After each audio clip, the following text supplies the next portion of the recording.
বন্ধুরা, আরজিকর মেটার এক গুরুত্বপূর্ণ তথ্য নিয়ে এসেছি। তোমরা শুনলে সত্যিই চমকে যাবে যে তিলোত্তমা ধর্ষণ খুনে যে দুর্নীতির সূত্রযোগটা রয়েছে সেটা কিন্তু সিবিআই এবার টেনে হিসড়ে সামনে নিয়ে আসলো।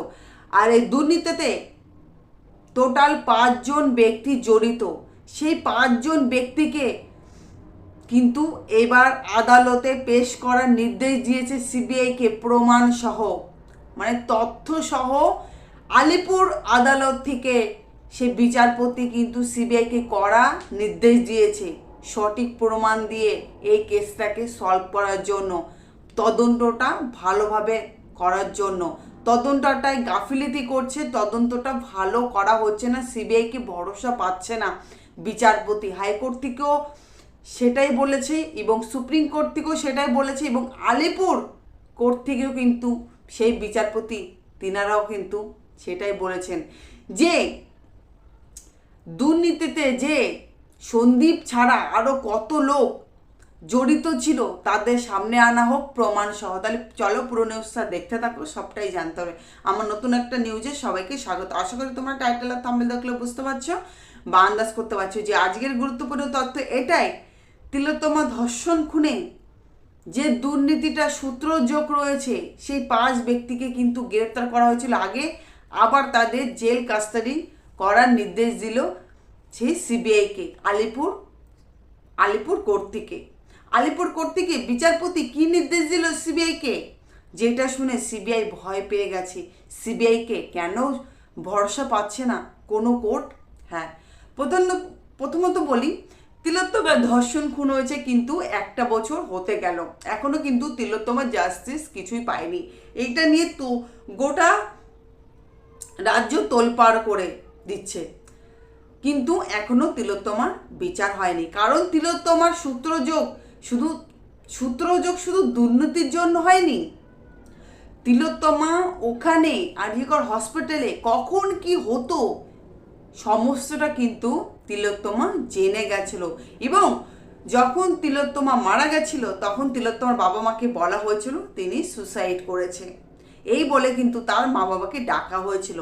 কিন্তু পরবর্তীকালে কিন্তু তিলোত্তমার মা আর বাবাকে কিন্তু সেই বডিটাকে স্পষ্ট করতে দেয়নি, কারণ যদি স্পর্শ করে তাহলে বুঝতে পারবে যে এটা সুসাইড না, এটাকে রেপ বা ধর্ষণ বা খুন করা হয়েছে। সেই কারণে কিন্তু বডিটাকে তড়িঘড়ি করে কিন্তু সেখান থেকে নিয়ে যায় একদম মর্গের থেকে নিয়ে যায় পুরো শ্মশান যাত্রায়, তাকে সেখানে দেহ জ্বালানোর জন্য। সেখানে তার মা বাবাকেও কিন্তু স্পষ্ট করতে দেওয়া হয়নি সেই মৃত ব্যক্তিটাকে, যার কোল খালি করে নিয়ে গেছে এই অসহায় মা বাবার কোল খালি করে নিয়ে গেছে সেই আসল অপরাধীরা। তারা তিলোত্তমার মাকে এই বডিটাকে স্পষ্ট করতে দেয়নি, তারা বডিটাকে জ্বালিয়ে দিল এবং কি তার বাবা মা মেয়ের মুখে আগুনও পর্যন্ত করতে পারেনি, মানে এতটা প্রমাণ লোপাট করার জন্য। হ্যাঁ, এই জন্য দুর্নীতি যতটা সিবিআই তদন্ত করেছে প্রত্যেকটাই দেখেছে যে তিলোত্তমা ধর্ষণ খুনে দুর্নীতির সূত্রযোগ রয়েছে।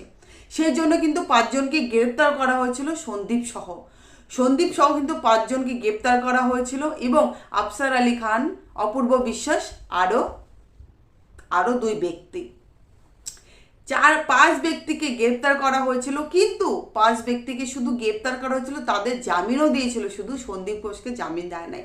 সিবিআইকে আলিপুর কোর্ট থেকে বিচারপতি কড়া নির্দেশ দিয়েছে যে তোমাদের আর ভরসা পাচ্ছি না, কারণ তোমরা এই কেসটাকে গাফিলতি করছো, মানে এই কেসটাকে ভালো করে তদন্ত করতে পারছো না। এই কথাটা তিলোত্তমার মা বাবা বলেছে, প্রত্যেকটা মানুষ বলছে, শুধু আমার কথা নয়।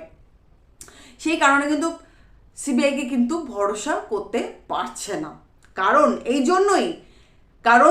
1 বছর হতে গেল তিলোত্তমার জাস্টিস এখনো পায়নি। সেই জন্য আলিপুর আদালত থেকে জানিয়েছে বিচারপতি যে 1 সেপ্টেম্বরের মধ্যে এই কেসটাকে সলভ করতে হবে, সঠিক প্রমাণ দিয়ে সঠিক তথ্য দিয়ে এই কেসটাকে সলভ করতে হবে। এই কেসটাকে আর বাড়াতে চাই না আমরা, অনেক হয়েছে, একটা বছর হতে গেল, এটা 1 সেপ্টেম্বরে এটা শেষ করতে চাই। সেই জন্য সিবিআইকে বলা হয়েছে যে 1 সেপ্টেম্বরের মধ্যে এটা শেষ হবে। যথাযথ প্রমাণ নিয়ে, তথ্য নিয়ে এই 5 ব্যক্তিকে জেল কাস্টডিতে না হোক এবং তাদের আদালতে পেশ করা হোক সঠিক প্রমাণ দিয়ে, যে দুর্নীতিটা এমন দুর্নীতি করেছে যে তার জন্য একটা নিষ্পাপ মেয়ের প্রাণ চলে যেতে হলো। সেজন্য তাদের কঠোর থেকে কঠোর শাস্তি আবেদন করছে এই আলিপুর কোর্ট। তিনারা বলেছেন যে এদের কঠোর থেকে কঠোর শাস্তি দেওয়া হবে এবং এরাই সেই তিলোত্তমার আসল খুনি, এরাই অপরাধী। মানে এদের সব ব্যাপারটা জেনে গেছিল বলে দুর্নীতিটা, সেই জন্য কিন্তু তিলোত্তমাকে এরা খুন করেছিল। সঞ্জয় তো জাস্ট সামনে, তাকে সামনে রাখা হয়েছে, পিছনে তো এরাই ছিল। সেই জন্য কিন্তু কড়ার নির্দেশ দিয়েছে সিবিআইকে এই তদন্তটাকে ভালোভাবে করার জন্য। আজকে নিউজটা পর্যন্ত। নিউজটা যদি ভালো লাগে থাকে অবশ্যই চ্যানেলটিকে সাবস্ক্রাইব করে আমার নিউজে একটা লাইক করে সবাই পাশে থাকবেন। সব একসঙ্গে বলবেন উই ওয়ান্ট জাস্টিস, আমরা তিলোত্তমার বিচার চাই। আর এই তথ্যগুলো সংগ্রহ করেছি, যে তথ্যগুলো শুনেছি সেটাই তোমাদের সামনে তুলে ধরেছি। এই সত্যটা আমি সত্যি যাচাই করিনি।